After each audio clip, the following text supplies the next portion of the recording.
আল্লাহ পাক বলেন আমি শোষণ করে দিয়েছি, আকর্ষণীয় করে দিয়েছি, আমি লোভনীয় বস্তু বানিয়ে দিয়েছি, আসক্তি তৈরি করে দিয়েছি। এই পৃথিবীতে 7টা জিনিসের উপরে তার 1 নাম্বারে নারী।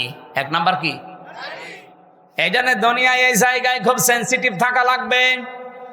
মেয়েদের প্রতি আকর্ষণ, মেয়েদের প্রতি আসক্তি, তাদের প্রতি ভালোবাসা, লোভ, চিত্রাকর্ষণ, এগুলো আল্লাহ বানিয়ে দিয়েছেন। এই জায়গাতে খুব সেন্সিটিভ থাকা লাগবে আমাদের। বিশেষ করে এখন যে তথ্য প্রযুক্তির যুগ চলছে, মোবাইলে যারা কথা বলেন বিভিন্ন জায়গায়, ইমোতে বলেন, হোয়াটসঅ্যাপে বলেন, মেসেঞ্জারে বলেন, আর যাই বলেন না কেন খুব সাবধানে কথা বলবেন, কারণ আপনার প্রতিটা কথা কিন্তু রেকর্ড করা হচ্ছে। এই কথা বলছেন, আপনি হয়তো টের পাচ্ছেন না যে না এটা আবার কে ধরবে মানে আমি রিমান্ডে আমার শুনিয়েছিল, কোথায় আমার ম্যাডামের সাথে আমার মায়ের সাথে সাতক্ষীরা থেকে একজন কল দিয়ে কি বলেছে ওটা দেখি রিমান্ডে দ্বিতীয় দিন আমার শোনায়। কি গো, ওদের কাছে এমন উন্নত মেশিন ওরা ইসরায়েল থেকে নিয়ে এসেছিল, ওরা যারা ট্র্যাক করে তারা একেবারে নাড়ি নক্ষত্র পর্যন্ত বের করে। আপনি একটা মিথ্যা কথা বলবেন, জীবনেও ছাড় পাবেন না, ও পরের দিন আবার ওটা দেখাবে।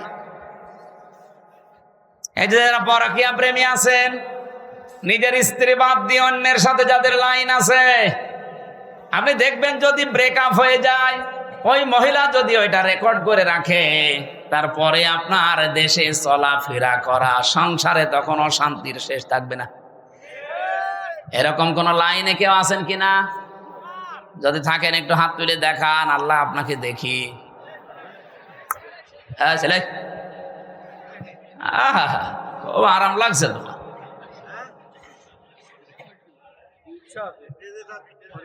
না ধরা খাবেন কিন্তু। দেখলেন না টাকলা মোরাদ মাত্র 6 মিনিট কয় সেকেন্ডের অডিও কল, তাও ফাঁস হয়ে গেছে। ওর মন্ত্রিত্ব শেষ, ওর এমপিগিরি শেষ, দল থেকে বাদ। আর কি অপমান! অত 6 মিনিট কয় সেকেন্ড না, এরকম হাজার হাজার মিনিট আমাদের এখন রেকর্ড হয়ে আছে। আমাদের এগুলো যদি আমার আল্লাহ ফাঁস করে দেয় কি হবে আপনি টের পাচ্ছেন? এগুলো তো আমি পারি না ভাই, এটার জন্য নিয়ে আসলে হবে, আলাদাভাবে বক্তা নিয়ে আসতে পারেন এগুলোর জন্য। যাদের এই যে রাত 10:30 পর্যন্ত কথা বলালেন, কি করলো তারা? হ্যাঁ, ওরমাল মানে ও গামছা। তো এখন আমি আয়াত শুরু করছি, এটা দিলে হবে মানুষ?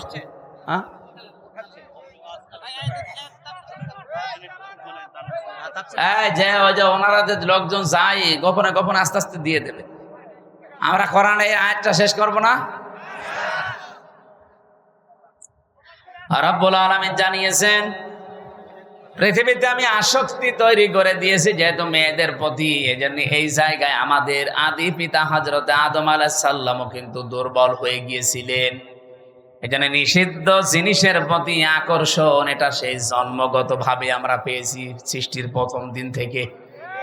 আমাদের এই জায়গায় আমাদের পরীক্ষার বিষয়। এখন থেকে একেবারে দৃঢ় সিদ্ধান্ত নিয়ে রাখবেন যেগুলো জায়েজ। আমি আসার সময় শুনছিলাম মাওলানা মনে হয় 14 জন মহিলার নাম বলছিলেন যাদের সাথে দেখা করা আপনার জায়েজ আছে। মোবাইলে যদি পারতপক্ষে কথা বলা লাগে 14 জনের সাথে বলবেন।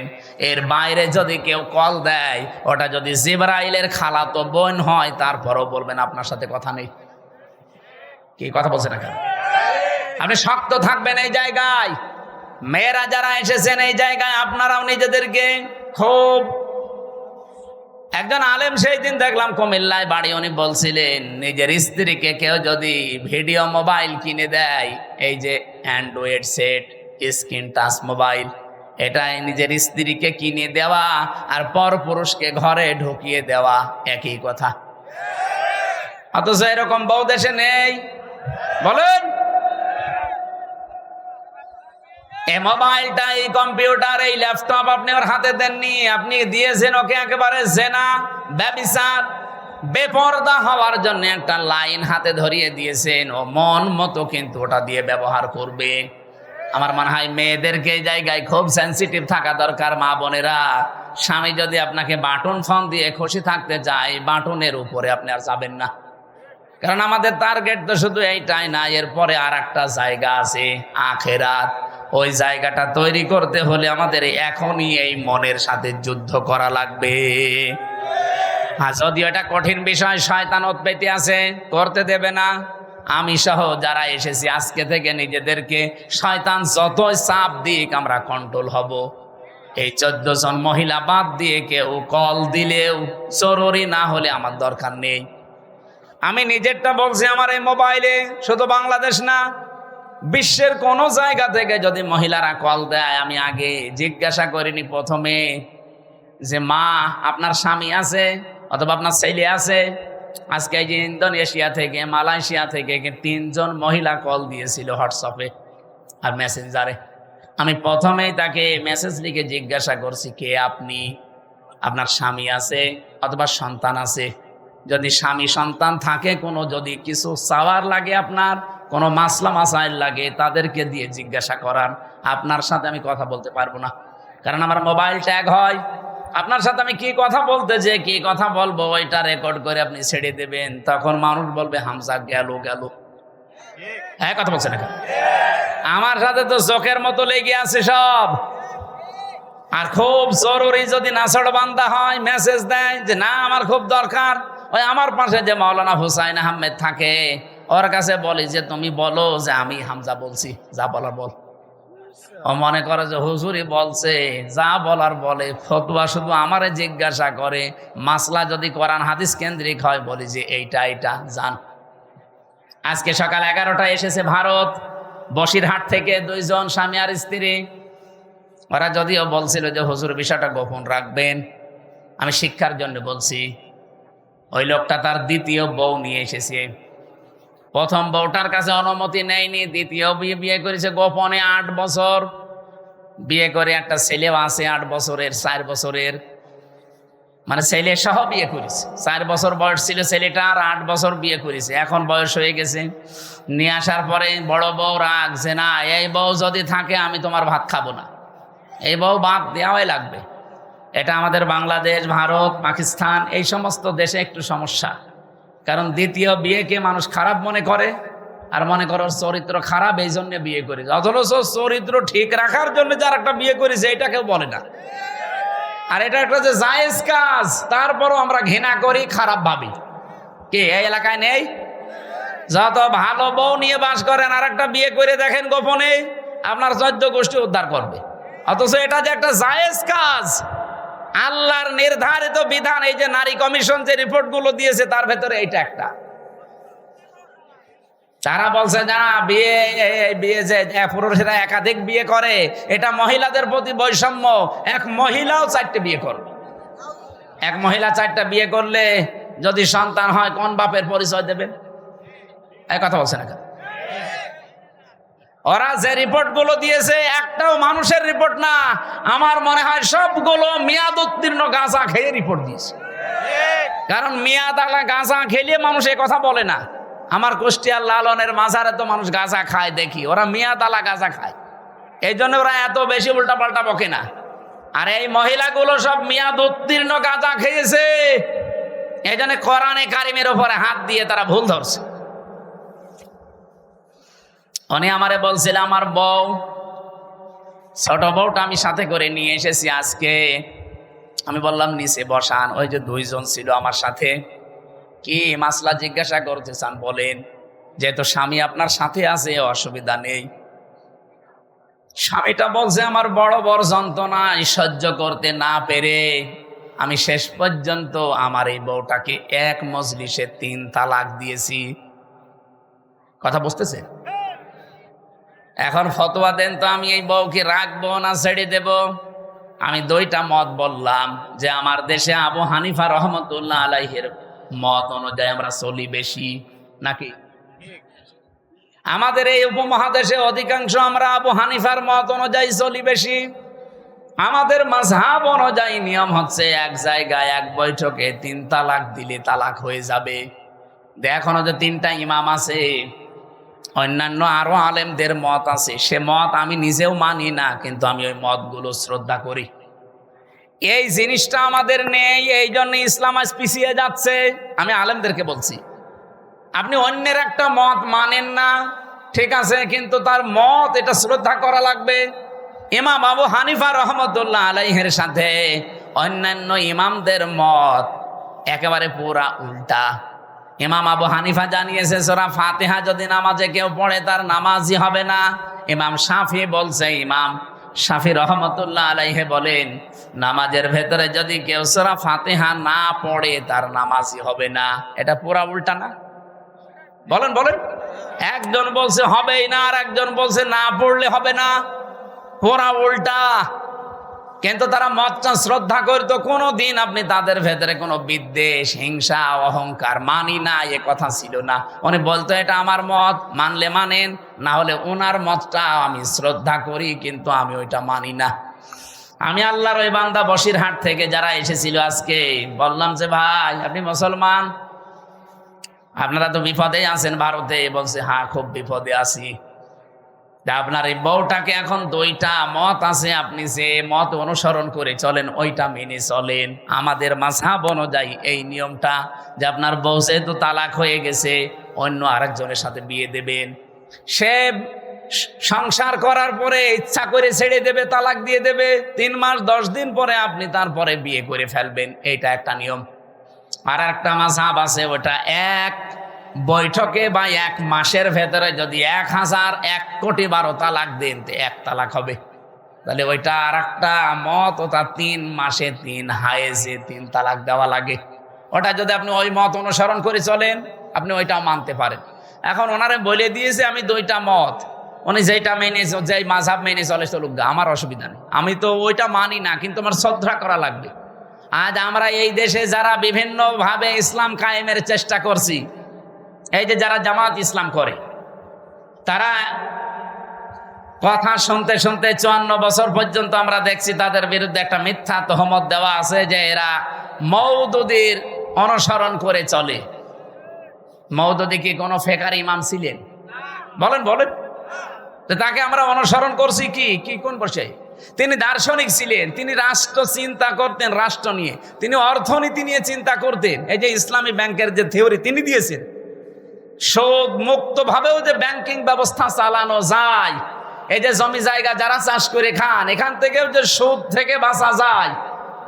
যারা এই যে 1 লাখ টাকা আমি এই ভাইরে দিলাম, 1 বিঘা জমি নিলাম, যতদিন আমি চাষ করে খাবো ততদিন জমি ফেরত দেওয়া লাগবে না, যখন টাকা ফেরত দেব তখন জমি ফেরত নিয়ে নেব। এটার নাম কি? এই যে বন্ধক। এটা জায়েজ আছে, অথচ এলাকায় বহু মানুষ মনে হয় আপনারা করেন, করেন না? না, এটা যদি জায়েজ করতেই হয় তাহলে কয়েকটা পদ্ধতি মানা লাগবে, নাই তো আপনার মায়ের সাথে জেনা করার গুনাহ হবে। যতদিন এই ভাইয়ের জমি আমি চাষ করে খাবো ততদিন এই যে সরকারকে টাকা দেওয়া লাগে, খাজনা। 1 বিঘা জমিতে কয় টাকা ভাই? হ্যাঁ, 75 টাকা আমার মনে হয়, 250 হয়ে গেছে। আমি আর তো দেওয়া লাগে না, আমার বাপ দেয়, আমি জানিও না। যাই হোক, 250 যদি হয়, প্রতি বছরে বছরে এই সরকারের টাকাটা যে চাষ করে খাচ্ছে সে দেবে। আর যখন আমি ওনারে টাকা ফেরত দেব, জমি নিয়ে নেব, তখন কমপক্ষে 1 লাখ যদি হয় তাহলে 8 থেকে 10 হাজার টাকা কম নেওয়া লাগবে। আরে হুজুর এটাই লস হয়ে যায়। হ্যাঁ ভাই, লস হোক লাভ হোক আপনার দেখার দরকার কি? লাভ লসের মালিক কি আপনি না আল্লাহ? তো উনি যখন বিধান দিচ্ছে দেখবে, উনি 1 লাখ গরু বিক্রি না করে বাজার থেকে চলে আসতেছে, ডাকাতে ধরেছে, বলছে বাবাজি আমারে ধরে করবেন কি, আমি গরু বিক্রি করতে পারিনি, বেশি দাম হয়নি, এই জন্য মুখের উপরে 2 থাপ্পড় দিয়ে বলছে বেটা বেয়াদব, বিক্রি করলি না মানে টাকা তো নেব আমরা, দাম কম হোক বেশি হোক তোর দরকার কি? লাভ লসের মালিক কি আপনি? কে? উনি যে নিয়মটা দিচ্ছে এইটা মানেন, আশা করছে এখন থেকে এই সিস্টেম মেনে চলবেন। আর একটা নিয়ম আছে, এই যে খেয়ে দেয়ে শোধ, জমি দিলাম, এটা কি বলে? কন্ট্রাক্ট, এটা জায়েজ আছে। আর একটা নিয়ম আছে 3 নাম্বার, আমি ওনারে 1 বিঘা জমি দিলাম, প্রতি বছরে বছরে উনি 2 মণ ধান বা 10,000 টাকা আমারে দিয়ে দেবে 1 বছরে, এটা জায়েজ আছে। কারণ 1 বছরে 1 বিঘা জমি থেকে অন্তত 10,000 টাকা উপায় করা কোনো ব্যাপার না। এই এলাকায় তো আরো বেশি হওয়ার কথা, 3-4 বার। লস হয়। ও, জিনিসপত্রের দাম কমে গেছে এই জন্য। তাহলে টাকাও কমিয়ে নেবেন।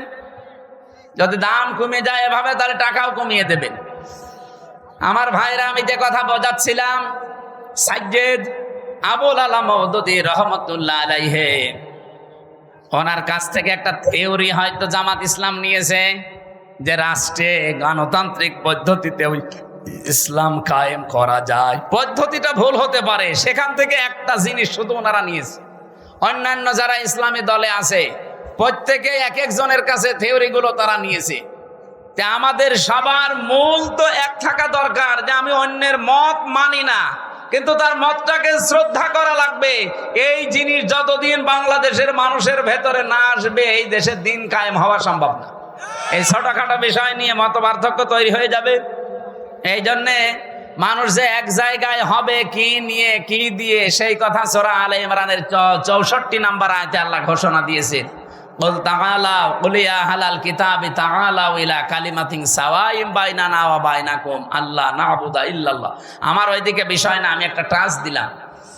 মেয়েদেরকে আল্লাহ যেহেতু আকর্ষণীয় করে বানিয়েছে, লোভনীয়, এর প্রতি একটা আসক্তি বানিয়ে দিয়েছে, এই জন্য আমাদের এই জায়গায় খুব সেন্সিটিভ থাকা লাগবে, সতর্ক থাকা লাগবে এদের বিষয়ে। মেয়ে লোককে আমার আল্লাহ পরীক্ষার সবচাইতে বড় বস্তু বানিয়েছে। শয়তান এদেরকে জাল হিসাবে ব্যবহার করে রাস্তায় নিয়ে আসে। এই জন্য মেয়ে লোক যখন বাড়ি থেকে বাইরে আসবে, সাজগোজ করে পারফিউম দিয়ে সেন্ট মেখে বাইরে আসা মেয়ে লোকের জন্য জায়েজ নেই, হারাম। বলেন নাউজুবিল্লাহ। সম্মানিত মা বোনেরা, আপনার সাজগোজ, সেন্ট, পারফিউম এগুলো ব্যবহার করার জন্য আপনার উপযুক্ত জায়গা আপনার স্বামীর বেড।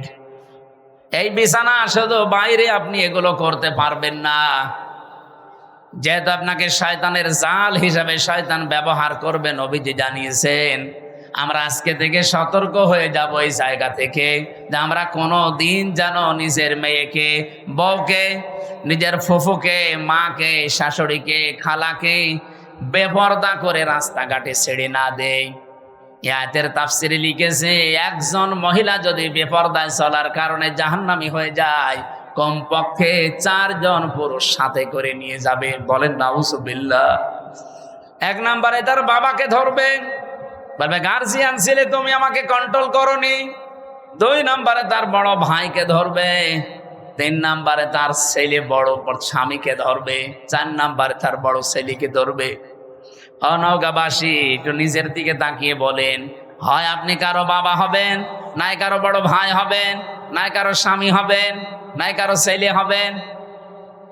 পর্দার এই বিষয়টা যদি হাসিয়ে খেলিয়ে যদি উড়িয়ে দেন যে আর কি, এতটুকু কি না, এটার জন্য যদি মহিলা দাজ্জুস হয়ে জাহান্নামে যায়, 4 জন নিয়ে গেলে আমরা যে কোনো একজনের ভেতরে পড়ে যাচ্ছি। আল্লাহ আমাদের হেফাজত করুন। মেয়েদেরকে যে মর্যাদা সম্মান পর্দার মাধ্যমে দিয়েছেন, আল্লাহ এটা বজায় রাখার তৌফিক দান করুন। বলেন আমিন।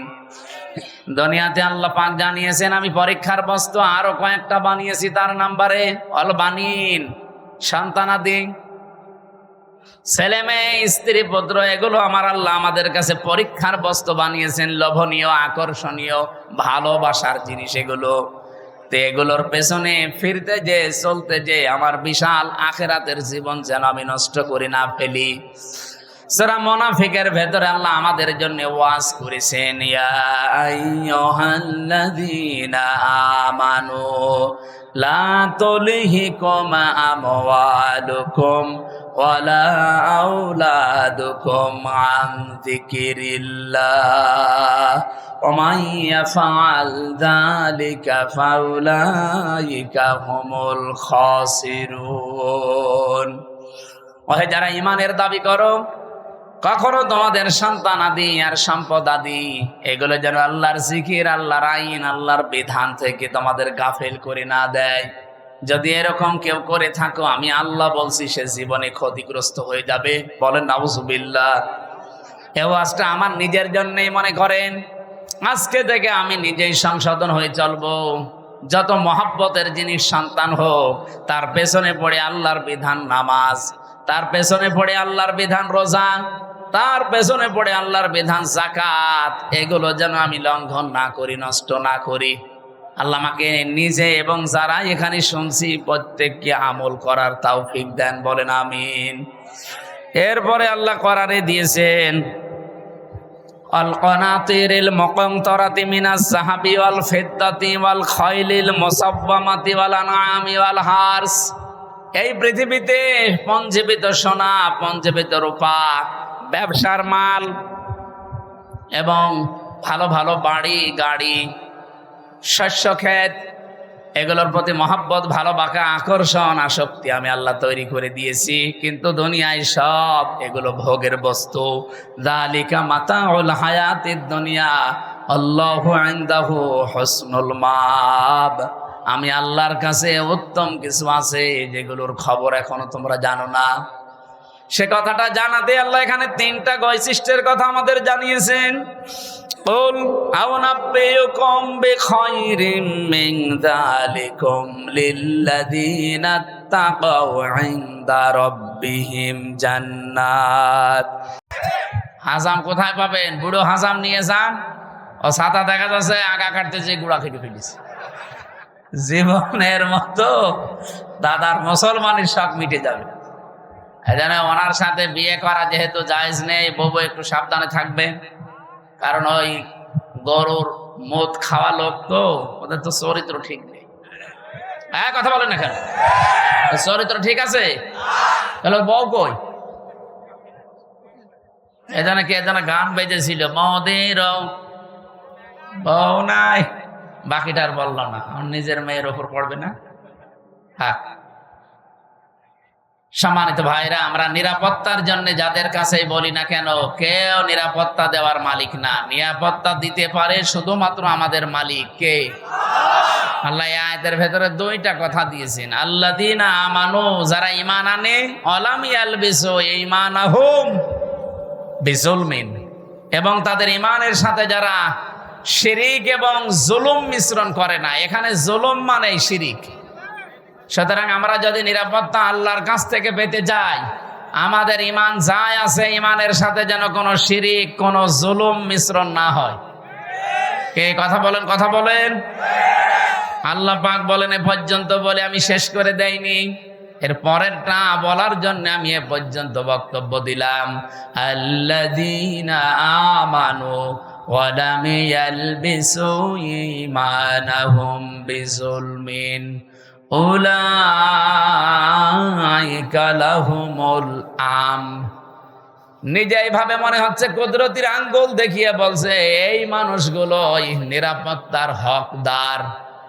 এরাই নিরাপত্তার হকদার যারা তাদের ঈমানের সাথে জুলুম এবং শিরিককে মিশ্রণ করে না।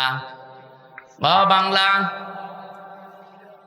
বাংলার মানুষেরা একটু খেয়াল করে দেখেন তো, আপনি কি আল্লাহর পক্ষ থেকে এখনো নিরাপত্তা পেয়েছেন? আপনার ঈমান কি শিরিক মুক্ত? না। এখন যদি বলেন শিরিক কি, আপনি এই কথা আগে ক্লিয়ার করেন। পরা কোরআন শরীফ থেকে আমি শিরিকের যে শ্রেণী বিন্যাস পেয়েছি, শিরিক বিজাত, শিরিক বিল সিফাত, শিরিক বিল ইখতিয়ারা, শিরিক বিল হুকুক, 120 প্রকার এভাবে সিরিয়াল করা আছে তাফসিরে। এক কথায় জবাব দিচ্ছি, সব বাদ দিয়ে দিলাম। আল্লাহ যেটা পারে ওইটা অন্য কেউ পারে, এই বিশ্বাস করার নাম শিরিক। কথা বোঝা গেছে না?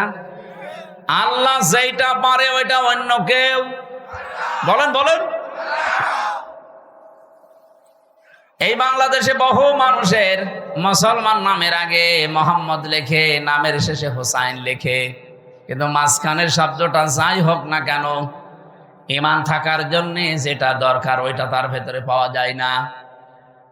আল্লাহ নিজে জানিয়ে দিলেন যে আমি যেটা পারি ওটা অন্য কেউ পারে না। কেউ যদি মনে করে না যে অন্য কেউ পারে, সে আর মুসলমান নেই, সে মুশরিক। এবার বলেন তো, আইন দিতে পারে কে? এটাকে আমি বানিয়ে বলছি? আলা আলাহুল খালকু ওয়াল আমরু, এ পৃথিবী বানিয়েছি আমি, এখানে সিদ্ধান্ত চলবে আমি আল্লাহর। সুতরাং এই জায়গায় যদি কেউ হাত দিয়ে বলে যে না আমরাও পারি, এই যে নারী কমিশন যে 318 পৃষ্ঠার রিপোর্ট দিয়েছে, আমি পুরাটা পড়েছি। এখানে আমি কোরআনে কারিমের প্রায় 13টা আয়াতে ওরা ভুল ধরেছে, আর 26টা হাদিস ওরা অস্বীকার করেছে একেবারে ডাইরেক্ট।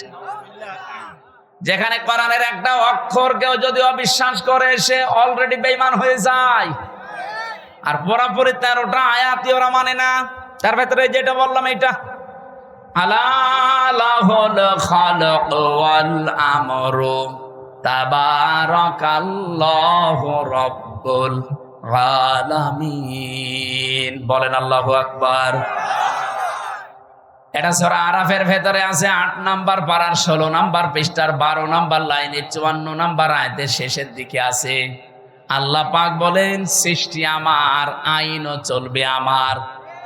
সুতরাং ওরা এখন নিজেরা জানাচ্ছে দেহ আমার, সিদ্ধান্ত আমার।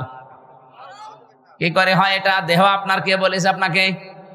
আমার এই যে 33 বছর এখন বয়স, আমি 92 সালে জন্ম নিয়েছি। বলেন তো 91 সালের আগে হামজা নামে আমি কিছু ছিলাম? বলেন কি ছিলাম? হাল আতা আলাল ইনসানি হিনুম মিনাদ দাহরি লাম ইয়াকুন শাইআম মাযকুরা। রব্বুল আলামিন বলেন আমার নামেই মনে করেন আল্লাহ আয়াতটা দিয়েছেন হামজা। 33 বছর এখন চলে তোমার, 34 বছর আগে তুমি তো উল্লেখ করার মতো কিছু ছিলে না। আমার নাম ছিল না, ঠিকানা ছিল না, পরিচয়ও ছিল না। কুষ্টিয়া জেলার সদর থানার হালসায় আমার বাড়ি, এটা ছিল। কারণ আমার মা বাবার বিয়েই হয়েছে 34 বছর আগে। ও নওগাঁবাসী যারা এই রিপোর্ট দিয়েছেন, এই আয়াত অনুযায়ী অলরেডি তারা আল্লাহর সাথে শিরিক করে মুশরিক হয়ে গেছে। তওবা যদি এরা না করে আর এদের যদি কেউ সমর্থন জানায়, এদের জীবনেও ক্ষমতা হতো না। এদের পেছনে কোনো রাঘব বোয়াল কাজ করছে। আপনি কি বাস্তবতা বোঝেন? ভারতে কোরআনের 26টা আয়াতের বিপক্ষে ওরা কেস দিয়েছে কোর্টে। ভারতে কলকাতার কোর্টে ওরা কেস দিয়েছে কোরআনের 26টা আয়াতের বিরুদ্ধে, যে এইগুলো দুনিয়ার কোরআন থেকে তুলে দেওয়া লাগবে। এর কিছুদিন পরেই দেখেন এখন অলরেডি নারী সংস্কারের নাম নিয়ে, কমিশনের নাম নিয়ে 13টা আয়াত এখন বাতিল করার আহ্বান জানাচ্ছে, যেগুলো চলবে না। কোরআনের 13টা আয়াত না বাংলাদেশে একজন মুসলমান যদি বেঁচে থাকে, একটা অক্ষরও আমরা তুলতে দেব না। কে এই বিষয়ে আপনারা একমত নেই?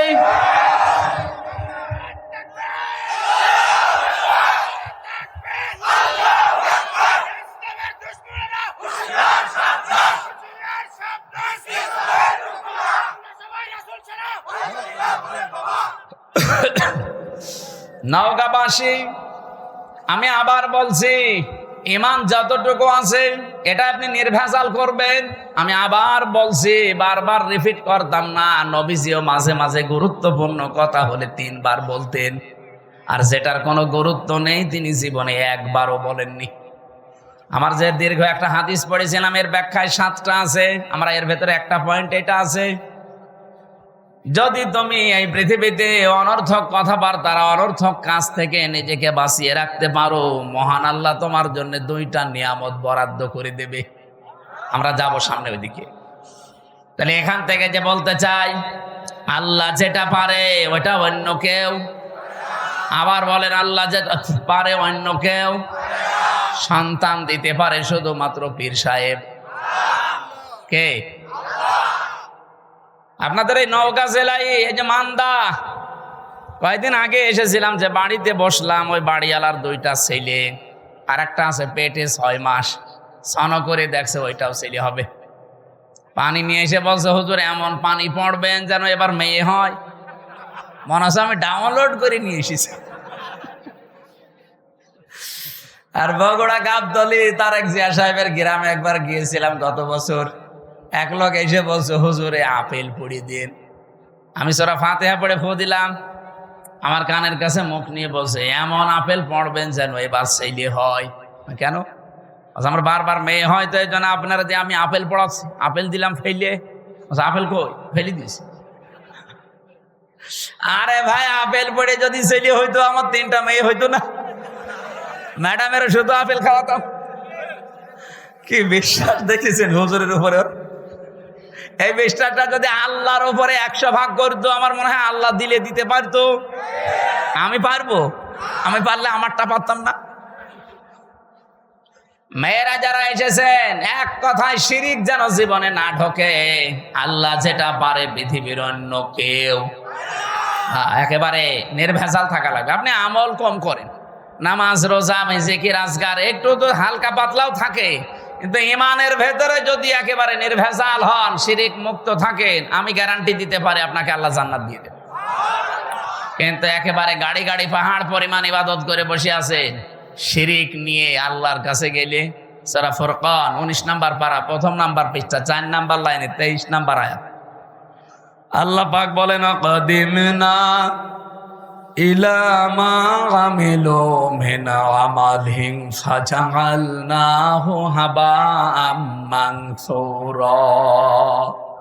কোন মানুষ যদি শিরিক মিশ্রিত আমল নিয়ে আমার কাছে ধরা দেয়, ওটা তো দেখা দূরের কথা, ওর মুখের উপরে ধুলি কণার মতো নিক্ষেপ করব। যেন আমাদের জীবন যেন এরকম না হয়ে যায়। আমরা নিরাপত্তা চাই কার কাছে? শিরিক মুক্ত হওয়া লাগবে। বোঝা গেছে? 2 নম্বরে না, আপনারা শুনছেন না, আমি একেবারে পয়েন্ট আকারে বলছি। এরপরও যদি মনে রাখতে না পারেন, তো বাড়ি গেলে তো একেবারে ভুলে যাবেন।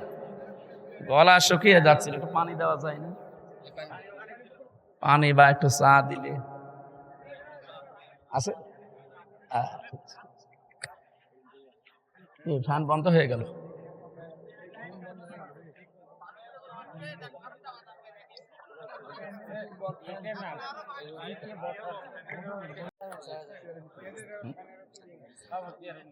এটা দেবেন?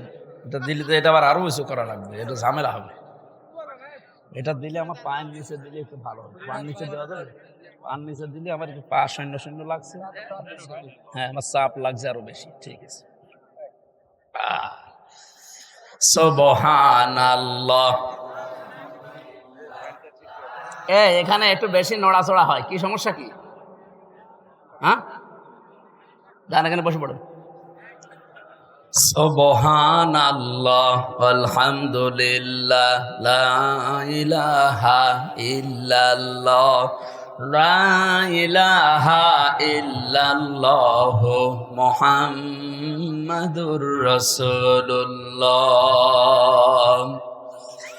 নওগাঁবাসী, 2 নম্বরে বলেছিলাম, আপনাদের হয়তো অনেকেরই মনে নেই, বিজুলমিন, জুলুমকে যদি আপনি মিশ্রণ না করেন। জুলুম কি? যে জিনিস যেখানে রাখা দরকার ওইটা ওই জায়গায় না রেখে কেউ যদি অন্য জায়গায় রেখে দেয়, সেটা হয় জুলুম। বলেন, এই যে টুপিটা, এটা রাখা দরকার আমার মাথায়, কেউ যদি এটা মাথা থেকে নামিয়ে পায়ের কাছে রাখে, এটা টুপির ওপরে জুলুম। কথা বলা লাগবে। আমার পায়ের নিচে একটা স্যান্ডেল আছে, আর স্থানীয় পায়ের নিচে, ওইটা যদি আমি এখন তুলে মাথায় নিয়ে ঘুরি, এটা স্যান্ডেলের উপরে জুলুম। যেই জিনিস যেখানে স্থান পায় ওটা ওখানে রাখা দরকার, ওটা অন্য জায়গায় নিয়ে গেলেই তার সাথে জুলুম হয়। আপনার বিবেকে কি বলে বলেন তো? 92% মুসলমান আমরা এখানে বাস করি, এই কোরআন থাকার দরকার ছিল সংসদে। এই কথা বলেন না কেন? এই 54 বছরে আমরা নিয়ে যেতে পেরেছি, এটা কোরআনের উপরে জুলুম। আপনি যাই মনে করেন, কোরআনের উপরে এটা জুলুম হচ্ছে, কারণ এটা এসেছে রাষ্ট্রীয় ফরমান হিসাবে। আপনি এই তথ্য পাবেন সূরা রদ 37 নম্বর আয়াতে 13 নম্বর পারা 13 নম্বর পৃষ্ঠা 13 নম্বর লাইনে আছে, ওয়াকাযালিকা আনজালনাহু হুকমান আরাবিয়্যা। অবশ্যই আমি আপনার প্রতি যে কোরআন নাজিল করেছি, এটা সাধারণ জিনিস না, এটা হুকুম। এটা কি? এটা আইন হিসাবে নাজিল করলাম, যার বাংলা নাম আমরা বলি সংবিধান। এটা সংবিধান হিসাবে নাজিল হয়েছে। যদিও আজকের তেলাওয়াত কিন্তু আয়াত ওই লাইনে না, আজকে পারিবারিক জীবন নিয়ে একটা আয়াত পড়েছি। আমরা পারিবারিক জীবনের কিছু সমস্যা আজকে আয়াত দিয়ে তুলে ধরবো এবং সলিউশন দেব এই আয়াত থেকেই ইনশাআল্লাহ। আমরা আজকের আয়াত থেকে যতটুকু বুঝলাম যে আমরা যদি আল্লাহর কাছ থেকে নিরাপত্তা পেতে চাই কিছু কিছু পয়েন্ট আমাদের মানা লাগবে। 1 নম্বরে জীবনে কোনোদিন শিরিক যেন না থাকে, যদি থাকে আজকে থেকে তওবা করে ওটা বাদ দিন। 2 নম্বরে আমাদের জীবনে যেন জুলুম না থাকে। কি কথা বলেন না কেন? শব্দটা যদিও শুনতে ছোট মনে হচ্ছে, এত বড় মারাত্মক একটা শব্দ এই জুলুম। আমার আল্লাহ পাক আরশ পর্যন্ত কাঁপন ধরে এই জুলুম যদি কোনো জায়গায় দেখে। কোরআন শরীফে সূরা সূরা 25 নম্বর পারা 6 নম্বর পৃষ্ঠা 13 নম্বর লাইনের 42 নম্বর আয়াত একটু পড়বেন। আমি পড়লে আমার শরীরে কেমন যেন কম্পন ধরে। ইন্নামাস সাবিলু আলাল্লাযীনা ইয়াজলিমুনান নাস। আল্লাহ পাক বলেন আমি নিজে মামলা দেব, নিজে অভিযোগ দায়ের করব, নিজে কেস করব তাদের বিরুদ্ধে যারা মানুষ হয়ে মানুষের উপরে জুলুম করে। যারা ভিকটিম আছেন এখানে বলেন তো আয়াত অনুযায়ী বাংলাদেশে 15.5 বছরে আমরা অনেকেই বসে আছি যারা মানুষ হয়ে মানুষের উপরে জুলুম করেছে। এক কথা বলেন না কেন?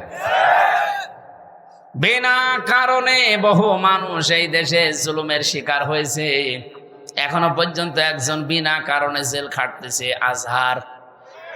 আপনাদের পাশের বিভাগ রংপুরের মানুষ এটিএম আজহারুল ইসলাম। আমার তো বারবার বলতে ইচ্ছে হয় এই 15.5 বছরে যত রাজনৈতিক মামলা হাসিনার দলের লোক দিয়েছে সবগুলো বেকসুর খালাস দেওয়া দরকার। ম্যাডামকে যেভাবে খালাস দিয়েছেন, না একটু তাড়াতাড়ি করে।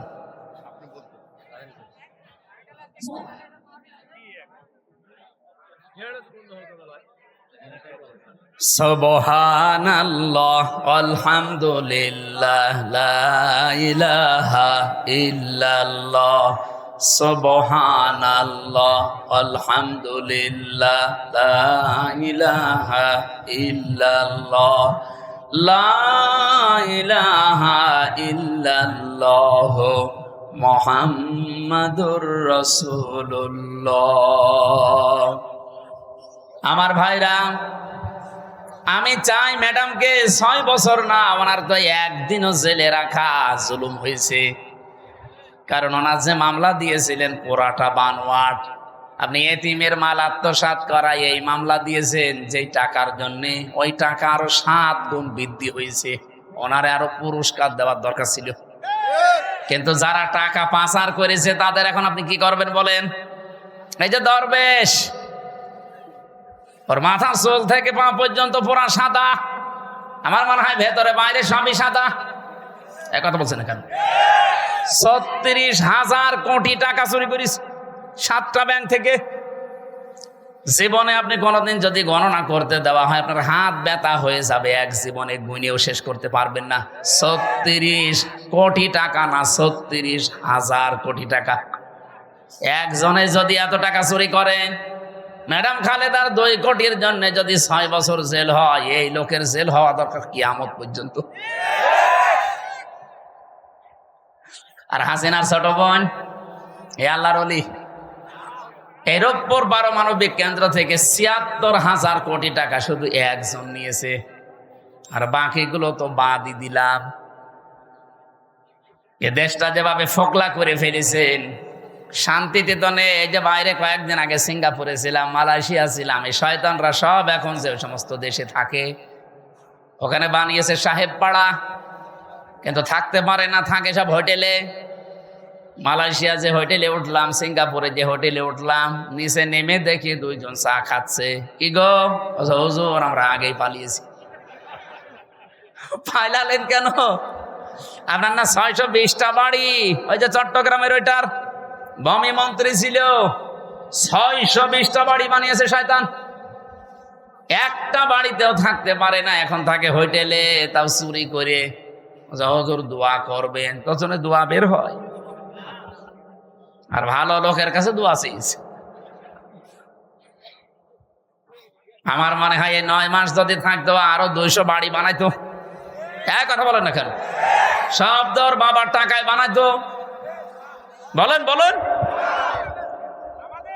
এই জুলুম যা করেছেন, জুলুমের এখন আল্লাহ নিজে শোধ নিচ্ছেন আপনাদের উপরে। আলা তাহসাবান্নাল্লাহা গাফিলান আম্মা ইয়ামালুজ জালিমুন। সূরা ইব্রাহিমের 42 নম্বর আয়াতের প্রথম অংশে আছে, 13 নম্বর পারা, 19 নম্বর পৃষ্ঠা, 12 নম্বর লাইনে আছে। আল্লাহ পাক বলেন, হে নবী, আপনি কি মনে করেন যে আমি জালেমদের কোনো খবর রাখি না? কে বলেছে? যে যেখানে যাররা পরিমাণ জুলুম করে, দুনিয়ার কোনো কিছু খেয়াল না থাকলে আমার ওইটা খেয়াল থাকে। আমি আমার একেবারে নজরে রাখি, জুলুমটা দেখলে আমি আল্লাহ নিজে। কারণ মাজলুমের বরদুয়ার আমার মাঝে কোনো পর্দা নেই, হিসাব নেই, ও শুধু বলতে দেরি, পৌঁছাতে দেরি হয় না। হাদিসে কুদসি এটা, ইত্তাকি দাওয়াতাল মাজলুম ফাইন্নাহা লাইসা বাইনাহু ওয়া বাইনাল্লাহি হিজাব। হে পৃথিবীর মানুষেরা, মাজলুমের বরদুয়া থেকে বেঁচে থাকবা, কারণ মাজলুমের বরদুয়া আর আল্লাহর ভেতরে কোনো হিজাব, পর্দা থাকে না। আমি রিমান্ডে আমার আগে ছাত্র দলের এক ভাইকে নিয়ে গেল। এই যে জুলুম আমি নিজে দেখেছি, রিমান্ডের নামে যে টর্চার করেছিল এই শয়তানগুলো আমাদের উপরে, এই যে আমি বসতে পারি না কেন, 11 ঘন্টা আমারে টাঙিয়ে রেখেছে চোখ বেঁধে, মাজায় দড়ি দিয়ে। এরপর থেকে আমারে মাজাও ব্যথা, পিঠেও ব্যথা। বসতে গেলে শক্ত জিনিসে বসলে 10 মিনিটের ভেতর ব্যথা শুরু হয়। আমার আগে ওনার পাশের রুম থেকে, সেল থেকে নিয়ে গেল, চোখ বেঁধে কালো কাপড় দিয়ে, পেছনে ডান্ডা বেড়ি, হ্যান্ডকাপ লাগিয়ে ডান্ডা বেড়ি দিয়ে আস্তে আস্তে টেনে নিয়ে যাচ্ছে। ভালো মানুষ নিয়ে গেল, আসার সময় দেখি ও মা ও বাবা বলে চিল্লাচ্ছে। আসার পরে দেখি এইগুলো একটাও নখ নেই, সব সাদা লাগছে। সাদা এমনি হয়নি, এই হাত এভাবে চেয়ারের সাথে বেঁধে দেয়। আমারে দেখিয়েছিল ওই যে নখ যেগুলো দিয়ে তোলে, আমারে বলছে, হুজুর আমরা এটা দিয়ে নখ তুলি। হাতের সাথে ক্লিপ লাগিয়ে দেয়, গলার সাথে একটা বেড লাগিয়ে দেয় চেয়ারে, আপনি নড়তে পারবেন না, শুধু একটা মাত্র টিপ দেবে, 1 মিনিটে আপনি 120 বার ঘুরবেন। এমন সিস্টেম করা আছে, ওই মেশিনটা শুধু হাতে আর পায়ের সাথে লাগাবে। এগুলো জেলা থানা শহরে না, এগুলো পাওয়া যায় বিভাগীয় শহরে, এবং বিশেষ করে কাউন্টার টেররিজমে। ডিবি অফিসের নিচতলায় মাটির নিচে যে ঘর আছে, আপনার বিশ্বাস যদি এখন মনে হয় নেই, এগুলো আমি নিজে দেখেছি রিমান্ডে থাকাকালীন। একটা শুধু টিপ মারে, এক টিপে আপনার নখ যতগুলো আছে সব খসে চলে আসে। আরে ভাই, নখ খসে গেলে ছেড়ে দে না, ওর ওপর আবার লবণ ছিটিয়ে দেয়। ছাত্র দলের ওই ভাইয়ের এই যে নখগুলো যে সাদা সাদা, এমনি না, নখ তুলে নেওয়ার পরে ওর উপরে মোল্লা সল্ট, সাদা ধবধবে লবণ, ওটা ছিটিয়ে দিয়েছে, তখন সাদা লাগছে। এই জন্যই তো এরকম চিৎকার মারছিল। আমার যে অফিসার নিয়েছিল সঞ্জয় দত্ত হিন্দু, এ বেটা বলছিল আমি নিজে শিবিরের যে সাবেক কেন্দ্রীয় সভাপতি দেলাওয়ার, এই ঠাকুরগাঁও বাড়ি, পরে আমরা ফুটবলের মতো লাথিয়েছি। ওর হাতের পায়ের নখ সব তুলে নিয়েছে।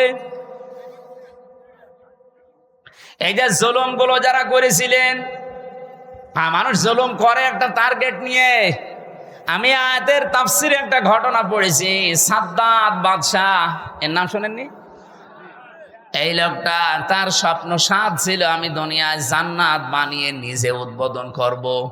কিন্তু তার এই পেছনে আমি পড়ে দেখেছি তাফসিরে তাবারির ভেতরে আছে, আল্লাহ তার এই স্বপ্ন সাদ পূরণ করতে দেয়নি শুধু একটা মহিলার বর দেওয়ার কারণে।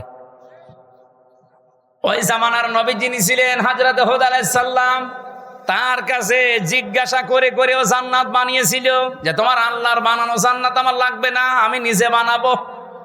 এখান থেকে একটা শিক্ষা আমি নিয়ে এসেছি, ভালো করে খেয়াল করবেন। 20 বছর ধরে ও জান্নাত বানাচ্ছে, 22,000 শ্রমিক কাজে লাগিয়েছে। এলাকায় যত স্বর্ণ রূপা পাওয়া যায় সব নিয়ে আসতেছে বিভিন্ন জায়গা থেকে, পেয়াদাদেরকে পাঠিয়ে দেয়, যাও যেখানে যা সোনা রূপা পাও নিয়ে আসো, আমার জান্নাত বানাতে হবে। একটা মহিলা বিধবা, তার মা বাবা নেই, এতিম। বিয়ে হওয়ার কয়েকদিন পরে স্বামী মারা গেছে। তার কাছে স্বামীর দেওয়া 1 টুকরা স্বর্ণ ছিল। বলছে ওইটা দেওয়া লাগবে, বাদশার স্বপ্ন পূরণ করতে হবে। মেয়েটা বলেছে আমার এই শেষ সম্বল, এটা নেবেন না। বারবার নিষেধ করার পরও শুনে নাই। না, বাদশার স্বপ্ন সাদ, এ পূরণ করাই লাগবে। জোর করে যখন কেড়ে নিতে গেছে, মেয়েটা মাটির ভেতরে গড়াগড়ি দিয়ে কেঁদেছিল। তাফসিরে ফিজিল কি তাবারির মুফাসসির লিখেছেন, ওই দিন সঙ্গে সঙ্গে মেয়েটা বর্দ দিয়েছে, এই মাজলুম অবস্থায় আল্লাহ আমার জীবনের শেষ সম্বলটুকু যে কেড়ে নিল, তাকে তুমি স্বপ্ন পূরণ করতে দিও না। এ দোয়াটা কবুল হয়ে গেছে। এই লোকটা জান্নাত যেদিন উদ্বোধন হবে, এত সিকিউরিটি দেওয়া, একটা পিপিলিকা আসার মতো কায়দা নিয়ে এত সিকিউরিটি দেওয়া, হঠাৎ জান্নাতের মেন গেটে যাওয়ার পরে দেখে একটা ফকির বসা। জিজ্ঞাসা করছে এখানে আসলে কি করে? ফকির ওখান থেকে বলে, বাদশাহ ঘোড়ার পেট থেকে একটু কানটা কাত করেন, আমার কিছু কথা আছে। বলে পরে না, এখনই বলবো। এখনই বলবো মানে কে তুমি? এত গরমে কথা বলো।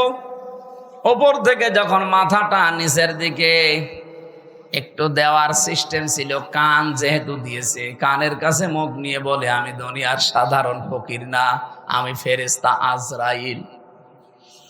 আল্লাহ আমাকে পাঠিয়েছেন এই মুহূর্তে তোমার জান কবজ করার জন্য। আমি হাদিস পড়তে গিয়ে তাফসিরে পেয়েছি, পৃথিবীতে আজরাইল আলাইহিস সালাম মাত্র 2 বার কেঁদেছিলেন। যেই দিন থেকে উনি জান কবজ করা আরম্ভ করেছেন, ওই দিন থেকে শুধু আজ পর্যন্ত তিনি 2 বার কেঁদেছিলেন। তাছাড়া আজ পর্যন্ত তিনি কাঁদেননি। একবার এই সাদ্দাদ নামে লোকটা যেদিন জন্ম নেয় সমুদ্রের ভেতরে, ওর মাকে ওই দিন জান কবজ করেছিল ওই আজরাইল। পানির ভেতরে কাঠের ওপরে ভাসছিল এই ছেলেটা। আল্লাহ বলেছেন যাও মেয়েটাকে তুলে নিয়ে আসো। ওই দিন আজরাইল কেঁদে ফেলেছিল।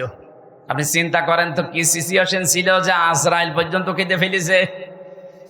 আর একদিন কেঁদেছিল যেদিন এই জান্নাত উদ্বোধন করবে এই সেই সাদ্দাদ। এর বিশাল জীবনী লিখা আছে। আমার ঘটনা বলা উদ্দেশ্য না, আমার এখানে শিক্ষা দেওয়ার একটা উদ্দেশ্য। যেই দিন তিনি জান্নাত উদ্বোধন করবে, হযরতে আজরাইল বললেন না, আমি আর সময় দিতে পারবো না। ও শেষ পর্যায়ে এটাও বলেছিল, ফেরেশতা আমাকে এতটুকু সময় দাও, আমি শুধু জান্নাতটা উদ্বোধন করে একটা চক্কর দিয়ে এসে আমার জানটা তুমি নিয়ে নিও। ফেরেশতা বলেছে না, আল্লাহর আদেশ, তোমাকে জান্নাত উদ্বোধন করতে দেওয়া হবে না। ইযা জাআজালুহুম লা ইস্তাখিরুনা সাআতাও ওয়ালা ইস্তাকদিমুন। আপনারা সুবহানাল্লাহ বলেন, আলহামদুলিল্লাহ বলেন, আল্লাহু আকবার বলেন, যাই বলেন। এই ঘটনাটা কিন্তু একটা ঐতিহাসিক একটা ঘটনা, কিন্তু এর পেছনে যে দলিলগুলো আছে খুব শক্ত না। আমি শিক্ষার জন্য শুধু বলছি। এদিকে থাকা ও জান্নাতের গেট, মেন গেটে দাঁড়িয়ে ভেতরে যাবার জন্য ঘোড়ার পিঠ থেকে জোর করে হলেও তিনি লাফ দিয়েছিলেন, কিন্তু পারেন নাই। জান্নাতের চৌকাঠ স্পর্শ করার আগেই ঘোড়ার পিঠ থেকে বাইরে পড়ে গেছে। মুফাসসির বলেন কেন সে জান্নাতের চৌকাঠ পর্যন্ত স্পর্শ করতে পারলো না জানো?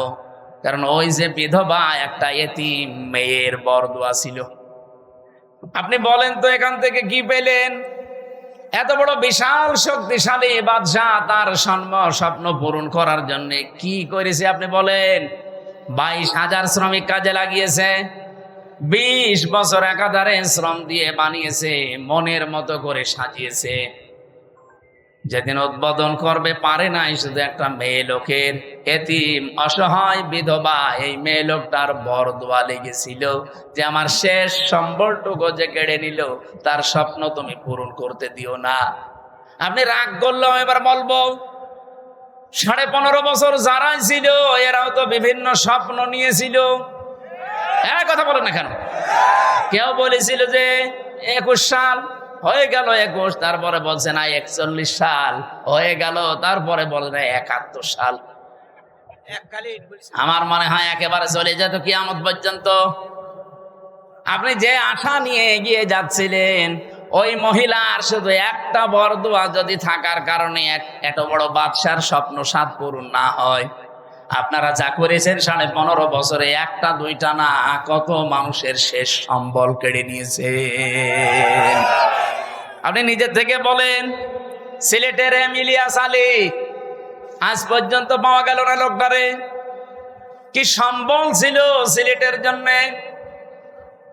সঠিক কথা বলতো আমি দেখেছি। ভারতের আধিপত্য এই উগ্রপন্থী যারা, এদের বিরুদ্ধে বজ্রকণ্ঠ ছিল লোকটার, কিন্তু তাকে আজ পর্যন্ত পাওয়া গেল না।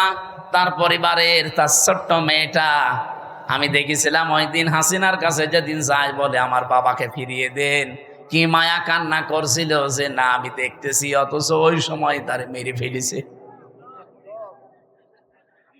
এত বড় নাটক আপনি করলেন। আমি ওই দিন ওনার চোখে পানি দেখিনি, কিন্তু সান্ত্বনা দেওয়া দেখেছি।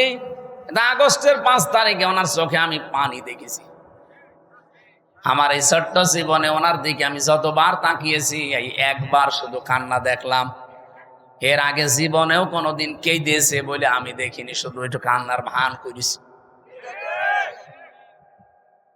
আপনার পেছনে আপনার এই চেয়ারের সাথে কত মানুষের হাহাকার লেগে আছে আপনি জানেন। আমার মেয়েটার পিছন ভ্যান ধরে ঝুলছিল, এরপরও আপনার মন গলে নাই। 7 মাস আমি ওকে রেখে এসেছিলাম, বাড়ি যেয়ে দেখি একবারে 3.5 বছর হয়ে গেছে ওর বয়স। কারণ আমি একবারে 3 বছর কতদিন পরে বাড়ি থেকে গেলাম জেল থেকে। ও নিজেও আমার চেনে না। যেদিন আমি জেল থেকে বাড়ি গিয়ে নিচতলায় দাঁড়িয়েছি, ওই ছোট মেয়েটা আমারে বলছে, হুজুর আমাদের বাড়ি আসেন। ও মনে করছে এরকম হুজুর বহু আসে 3 বছরে, এটা মনে হয় হুজুরই হবে। আমি যে ওর বাবা ও জানি না, কারণ এই 3 বছরে তো জীবনে ওরা দেখিনি আমি। আমার সাথে দেখা সাক্ষাৎ পর্যন্ত, আমার যোগাযোগ পর্যন্ত বিচ্ছিন্ন ছিল। আমার আর মাওলানা মামুনুল হক আর তারেক জিয়া সাহেবের বন্ধু গিয়াসউদ্দিন মামুন ভাই, এই 3 জনের দিকে সিসি ক্যামেরা তাক করে রেখেছিল। 24 ঘন্টা আমাদের সাথে কেউ যেন না তাকায়, কথাও কেউ যেন না বলে ভয়। ওরা সব স্বরাষ্ট্র মন্ত্রণালয় থেকে বসে বসে দেখতো। ওই যে বুড়ো শয়তানটা স্বরাষ্ট্রমন্ত্রী, যেটা ওইটা ওখান থেকে মনিটরিং করতো, দেখতো আমাদের সাথে কেউ কথা বললে, রিপোর্ট দিলে তার চাকরি শেষ। সিসি ক্যামেরার আওতার বাইরে থেকে দাঁড়িয়ে ওই মুখ নাড়িয়ে নাড়িয়ে দেখতাম আমার সাথে কথা বলতো কারারক্ষীরা। সবচাইতে বেশি কষ্ট দিয়েছে গিয়াসউদ্দিন মামুন ভাইরে আর অপু সাহেব রে, তারেক জিয়া সাহেবের পিএসকে। বিশেষ করে অপু ভাই জীবনে আমার যে উপকার করেছে জেলখানার ভেতরে, আমি জীবনও ভুলতে পারি না। যেখানেই যাই, বিশেষ করে তাহাজ্জুদের নামাজের পরে আমার ওনার নামটা এমনি মনে চলে আসে, আল্লাহ অপু মিয়াকে তুমি মাফ করে দিও, বলেন আমিন। উপকার যে করেছে আমি কৃতজ্ঞতা স্বীকার করি তার। বলেন তো, আমি একটা ছোট মানুষ, ওই সময় আমার 30 বছর বয়স ছিল, এখন নাই 33। কি করেছিলাম এত আমি, যে আমাকে এত শাস্তি দেওয়া লাগবে আপনার? 3টা বছর আমি জানি না যে বাইরে কেউ বেঁচে আছে না মরে গেছে। পরে বের হয়ে শুনছি আমার দাদা মরে গেছে, আমার আপন দাদা, যে আমাকে মাদ্রাসায় পড়িয়েছিল। আমি শুনলাম আমার চাচাতো এক ভাই ছিল, সে মরে গেছে। আমার একটা শালা ছিল, সেও মরে গেছে, চাচাতো শালা। আমার নানি বেঁচে ছিল, উনিও মারা গেছে। আমার নানা ছিল, উনিও মারা গেছে। একটাও আমি জানিও না, কারণ আমার কাছে কেউ খবর দিত না। ভয়ে আসবে কি করে? সিসি ক্যামেরা দেখলে তার পরের দিন আবার পানিশমেন্ট দিত। ওই দূর থেকে মুখ নাড়িয়ে হাতের ইশারায় বলতো যে আপনার অমুকে অমুক। মানে আমি বুঝতাম যে হয়তো কেউ মরে গেছে আজকে। নিজেকে আপনি এই জায়গায় একটু দাঁড় করিয়ে বলেন তো, কি কড়াকড়ি করতো আমার সাথে। এই জুলুমটা করে আপনি কি পেলেন? এখন তো নিজেই দেশান্তরিত হয়ে বসে আছেন। কি কথা বলছেন না কেন? জুলুম করবেন না কারো উপরে, এটা আল্লাহ জীবনও সহ্য করে না। এত বড় নিকৃষ্ট একটা জিনিস, এত বড় বাদশার শুধু একটা মাজলুমের বরদোয়ার কারণে তার জান্নাত উদ্বোধন করা দূরের কথা, চৌকাটে আল্লাহ পা দিতে দেয়নি। আর আপনি বিশাল স্বপ্ন সাদ নিয়ে বসে আছেন এত বড় বড় জুলুম করে। কত মানুষকে আয়না ঘরে রেখে তার জীবন শেষ করে দিয়েছেন। রিমান্ডে আমার যে মাটির নিচে নিয়েছিল, যে ঘরে ওরা নিজেরাই বলতো যে পাশ দিয়ে যেটা দেখতে পাচ্ছেন এই ড্রেন, এর ভেতরে কত মানুষকে আমরা কারেন্টের শক দিয়ে মাছের খাবার বানিয়ে দিয়েছি। এরকম অবস্থায় আপনি কি দিক দ্বারা ঠিক থাকবে আপনার?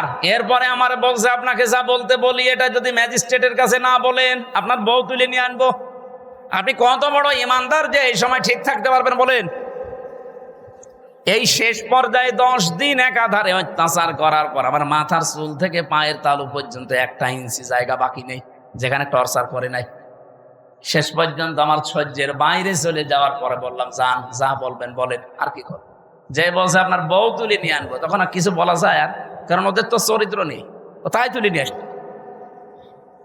বারবার চিন্তা হচ্ছিল বাচ্চাটার বয়স কেবল 7 মাস, এই অবস্থায় তুলে নিয়ে আসলে তো বাচ্চাটাও নিয়ে আসবে। আর যেখানে আমারে রাখে এত বড় বড় মশায় আমারে কামড় দেয়, ওরা আসলে এমনি মশার কামড়ে মরে যাবে। এই জন্য বললাম যে যান স্যার, যা ভাল লাগে করেন, আপনারা যা বলতে বলেন আমি বলবো। সব জামাত ইসলামের বিরুদ্ধে, শিবিরের বিরুদ্ধে। আর আমি আকিস গ্রুপে চাকরি করতাম, আকিস গ্রুপের বিরুদ্ধে এই কথাগুলো লিখে নিয়েছে, অথচ একটা কথাও আমার না। ওরা 10টা পয়েন্ট লিখে আমার সই করে বলছে, হুজুর সই করেন, আপনারা ছেড়ে দেব। তখন আমি সই করে দিলাম ম্যাজিস্ট্রেটের সামনে। পরে শুনছি ওইটা আমার জবানবন্দি ওরা লিখে নিয়েছে, এই যে কায়দা কৌশল করে প্রতারণা করি। আল্লাহর বিচার আছে। 10 দিন পরে আমি যে জেলে যেয়ে দেখি ওই ম্যাজিস্ট্রেট যেটা আমার সই করেছিল প্রতারণা করে মিথ্যা বলে, ও দেখি জেলখানায়। কি গো হুজুর, আমার বউ আমারে মামলা দিয়েছে। ঠিক করিস, শয়তান। যৌতুকের মামলা দিয়েছে। এই জুলুম গুলো যারা করেছিলেন, এই জুলুমের কারণে আল্লাহ রাব্বুল আলামিন জালেমদের স্বপ্ন সাধ পূরণ করতে দেয় না। যে যত বড় বড় আশা নিয়ে রেখেছিলেন, একটা আশাও কিন্তু জালেমদের পূরণ হয়নি। আর সামনে যদি কেউ জুলুম করে তার আশাও পূরণ হবে। আরো জোরে বলেন, হবে না? আল্লাহর গ্যারান্টি কয়েক জায়গায় পেয়েছি আমি। এটা 1 নম্বরে পেয়েছি সূরা ইব্রাহিমের ভেতরে, 2 নম্বরে সূরা শুরার ভেতরে, 3 নম্বরে সূরা আনামের ভেতরে। যারা জুলুম করে আমার আল্লাহ তাদের ছেদ কেটে দেয়, ওদের স্বপ্ন সাত পর্যন্ত আর যেতে পারে না। কোরআনে কারীম জানিয়েছে, সূরা আলে ইমরানের ভেতরে আছে, ইন্নামা নুমলি লাহুম লিয়াজদাদু ইসমা ওয়া লাহুম আযাবুম মুহিন। অবশ্যই মানুষের পাপ যখন সীমা ছাড়িয়ে যায়, সীমা লঙ্ঘন করে ফেলে লোকটা, তখন ওই লোকটার জন্য অপমানজনক শাস্তি আল্লাহ রেডি করে রাখে। নওগাঁবাসী, আমাদের জীবনে যেন এরকম কিছু সামনে না আসে। চেয়ারে কারা আসবেন আমরা জানি না, যারা আসবেন তারা যেন নিজের ওপরে, পরিবারের ওপরে, সমাজের ওপরে, রাষ্ট্রের ওপরে, জনগণের ওপরে জুলুম করবেন না। এই কথা বলেন না কেন? বারবার বলছি, আহ্বান জানিয়ে, এটা রেকর্ড হচ্ছে, সারা দেশ চলছে। যারা আসবেন জুলুম করবেন না। 15 বছরের শিকড় যদি কেটে ফেলতে পারে আল্লাহ, 5 বছর যদি জুলুম করেন না, 5 বছর পরে আপনার বাড়ি ঘরও কিন্তু এই জালেমদের মতো শ্মশান হয়ে যাবে। আপনি দেখেন জালেমদের বাড়ি ঘরের দিকে তাকিয়ে, সব এখন ওজাড় গৃহ পড়ে আছে, জনশূন্য, কেউ আর ওর কাজ দিয়েও যায় না। সেটা আমি কিশোরগঞ্জ থেকে আসার সময় ড্রাইভারকে বললাম, এই বাড়ির সামনে একটু দাঁড়ান, ওখানে উপরে লেখা দেখছি, ওই সাইনবোর্ডটা আছে, কেন্দ্রীয় কার্যালয়, জেলা কার্যালয়। আমি নাম নিলাম না, বললাম এখানে দাঁড়ান তো একটু দেখি। ভেতরে একটু তাকিয়ে দেখি 4-5 জন প্রসাব করছে, কেউ এদিকে, কেউ এদিকে, কেউ এদিকে। মনে আছে জামাত বদ্ধ টয়লেট চলছে। অথচ আগস্টের 5 তারিখের আগে এই বাড়িটা কত জমজমাট ছিল, এই অফিসটা। এক কথা বলছেন এখানে, ওর পাশে নাকি টর্চার সেলও বানিয়ে রেখেছিল। ওদের বিরুদ্ধে কেউ গেলে তাকে টর্চার পর্যন্ত করতো ওই জায়গায়। অথচ আজ নীরব হয়ে পড়ে আছে, এখন পায়খানা হয়ে গেছে। আজকে আসার সময় কে যেন বলছিল, কেন্দ্রীয় কার্যালয় যেটা ওই জালেমদের, ওইটাও নাকি এখন টয়লেট হয়ে গেছে। ওটা এখন নাকি জেনার কারখানা। রাতের বেলা গিয়ে নারী পুরুষ ওখানে নাকি অনেকে জেনা করে। বলেন নাউজুবিল্লাহ। কোরআনে কারিমে আছে, কোন জায়গায় যদি জুলুম হয় ওই জায়গা পর্যন্ত আল্লাহ অভিশপ্ত করে দেয়। এই জন্য আমরা আবার বলছি, ভাই জীবনে আর যাই করেন যেন জুলুম করবেন না। আল্লাহ রাব্বুল আলামিন এই পৃথিবীতে যত জায়গায় জুলুম করা নিষেধ করেছেন তার অন্যতম এখানে একটা জায়গা আছে। সূরা আলে ইমরানের 14 নম্বর আয়াত রাব্বুল আলামিন বলেন, এদিকে তাকিয়ে থাকবেন, প্রথমে 7টা জিনিসের নাম পাবেন, এরপরে 3টা জিনিস আমার আল্লাহ পুরস্কার ঘোষণা দিয়েছেন। এই পুরস্কার পাওয়ার জন্য আমার আল্লাহ 7টা গুণ আমাদেরকে অর্জন করার আহ্বান জানিয়েছেন। এই 14, 15, 16, 17 এই নাম্বার আয়াতগুলো থেকে এখন আমি তাফসীর করছি। সূরা আলে ইমরান, যুজ্জিনা লিন-নাসি হুব্বুশ শাহাওয়াতি মিনান নিসাই ওয়াল বানিন। আল্লাহ পাক বলেন, আমি শোভন করে দিয়েছি, আকর্ষণীয় করে দিয়েছি, আমি লোভনীয় বস্তু বানিয়ে দিয়েছি, আসক্তি তৈরি করে দিয়েছি এই পৃথিবীতে 7টা জিনিসের উপরে। তার 1 নম্বরে নারী। 1 নাম্বার কি? এই জন্য দুনিয়ায় এই জায়গায় খুব সেন্সিটিভ থাকা লাগবে। মেয়েদের প্রতি আকর্ষণ, মেয়েদের প্রতি আসক্তি, তাদের প্রতি ভালোবাসা, লোভ, চিত্রাকর্ষণ এগুলো আল্লাহ বানিয়ে দিয়েছেন। এই জায়গাতে খুব সেন্সিটিভ থাকা লাগবে আমাদের। বিশেষ করে এখন যে তথ্য প্রযুক্তির যুগ চলছে, মোবাইলে যারা কথা বলেন বিভিন্ন জায়গায়, ইমোতে বলেন, হোয়াটসঅ্যাপে বলেন, মেসেঞ্জারে বলেন, আর যাই বলেন না কেন খুব সাবধানে কথা বলবেন, কারণ আপনার প্রতিটা কথা কিন্তু রেকর্ড করা হচ্ছে। এই কথা বলছেন, আপনি হয়তো টের পাচ্ছেন না যে না এটা আবার কে ধরবে মানে আমি রিমান্ডে আমার শুনিয়েছিল, কোথায় আমার ম্যাডামের সাথে আমার মায়ের সাথে সাতক্ষীরা থেকে একজন কল দিয়ে কি বলেছে ওটা দেখি রিমান্ডে 2য় দিন আমার শোনায়। কি গো, ওদের কাছে এমন উন্নত মেশিন ওরা ইসরায়েল থেকে নিয়ে এসেছিল, ওরা যারা ট্র্যাক করে তারা একেবারে নাড়ি নক্ষত্র পর্যন্ত বের করে। আপনি একটা মিথ্যা কথা বলবেন, জীবনেও ছাড় পাবেন না, ও পরের দিন আবার ওটা দেখাবে।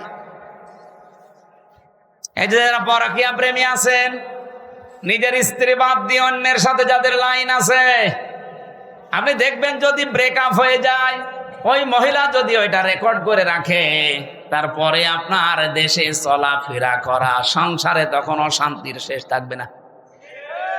এরকম কোন লাইনে কেউ আছেন কিনা? যদি থাকেন একটু হাত তুলে দেখান, আল্লাহ আপনাকে দেখি। হ্যাঁ ছেলে, খুব আরাম লাগছে তোমার।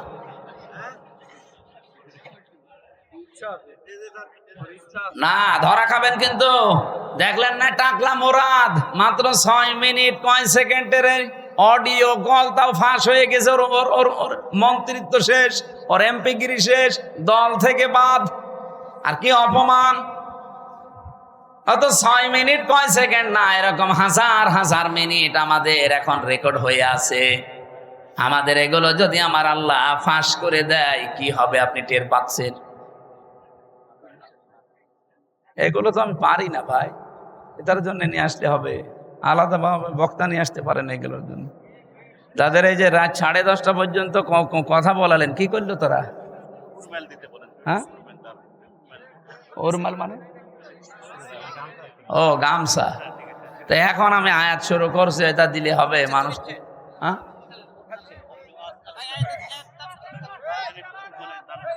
হ্যাঁ, যে ওই যে ওনারা যে লোকজন যাই গোপনে গোপনে আস্তে আস্তে দিয়ে দেবে। আমরা কোরআনে এই আয়াতটা শেষ করব না? রব্বুল আলামিন জানিয়েছেন পৃথিবীতে আমি আসক্তি তৈরি করে দিয়েছি যেহেতু মেয়েদের প্রতি, এজন্য এই জায়গায় আমাদের আদি পিতা হযরত আদম আলাইহিস সালামও কিন্তু দুর্বল হয়ে গিয়েছিলেন। এজন্য নিষিদ্ধ জিনিসের প্রতি আকর্ষণ এটা সেই জন্মগত ভাবে আমরা পেয়েছি সৃষ্টির প্রথম দিন থেকে। আমাদের এই জায়গায় আমাদের পরীক্ষার বিষয়, এখন থেকে একেবারে দৃঢ় সিদ্ধান্ত নিয়ে রাখবেন যেগুলো জায়েজ। আমি আসার সময় শুনছিলাম মাওলানা মনে হয় 14 জন মহিলার নাম বলছিলেন যাদের সাথে দেখা করা আপনার জায়েজ আছে। মোবাইলে যদি পারতপক্ষে কথা বলা লাগে 14 জনের সাথে বলবেন। এর বাইরে যদি কেউ কল দেয়, ওটা যদি জিবরাইলের খালাতো বোন হয়, তারপরও বলবেন আপনার সাথে কথা নেই। কি কথা বলছেন না? আপনি শক্ত থাকবেন এই জায়গায়। মেয়েরা যারা এসেছেন এই জায়গায় আপনারাও নিজেদেরকে খুব, একজন আলেম সেই দিন দেখলাম কুমিল্লায় বাড়ি, উনি বলছিলেন নিজের স্ত্রীকে কেউ যদি ভিডিও মোবাইল কিনে দেয়, এই যে Android set, screen touch mobile, এটাই নিজের স্ত্রীকে কিনে দেওয়া আর পর পুরুষকে ঘরে ঢুকিয়ে দেওয়া একই কথা। অথচ এরকম বউ দেশে নেই। বলেন, এই মোবাইলটা, এই কম্পিউটার, এই ল্যাপটপ আপনি ওর হাতে দেননি, আপনি দিয়েছেন ওকে একেবারে জেনা, ব্যভিচার, বেপরদা হওয়ার জন্য একটা লাইন হাতে ধরিয়ে দিয়েছেন। ও মন মতো কিন্তু ওটা দিয়ে ব্যবহার করবে। আমার মনে হয় মেয়েদেরকে এই জায়গায় খুব সেন্সিটিভ থাকা দরকার। মা বোনেরা, স্বামী যদি আপনাকে বাটন ফোন দিয়ে খুশি থাকতে চায়, বাটনের উপরে আপনি আর যাবেন না। কারণ আমাদের টার্গেট তো শুধু এইটাই না, এরপরে আর একটা জায়গা আছে, আখেরাত। ওই জায়গাটা তৈরি করতে হলে আমাদের এখনই এই মনের সাথে যুদ্ধ করা লাগবে। যদিও এটা কঠিন বিষয়, শয়তান উৎপত্তি আছে, করতে দেবে না।